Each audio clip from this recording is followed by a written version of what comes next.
សួស្តីមួយមួយរកណេស្ពតថ្ងៃនេះអេដមីនមកបញ្ចុះតម្លៃពិសេសសម្រាប់ Puma Future 8 Galaxy ថ្មីអត់មានប្រអប់ណាតម្លៃលក់តែ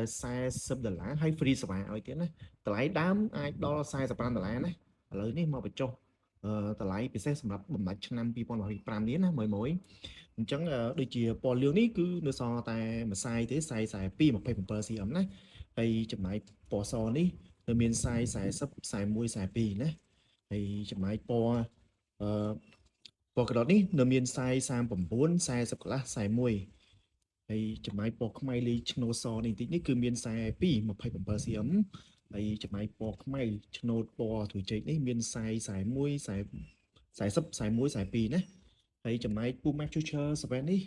គឺសល់តែខ្សែ2 27cm និងខ្សែ3 28cm ណា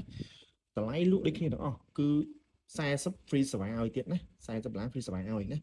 សូមរហូតទៅដល់បំណាច់ឆ្នាំ2025ហ្នឹងណាមួយដែលចាប់អារម្មណ៍ត្រូវជើងទៅទំហំអាចឆ្លងបានណាតាម page ក៏បាន TikTok ក៏បានឬក៏ Telegram ក៏បានដែរអូខេអរគុណច្រើនណា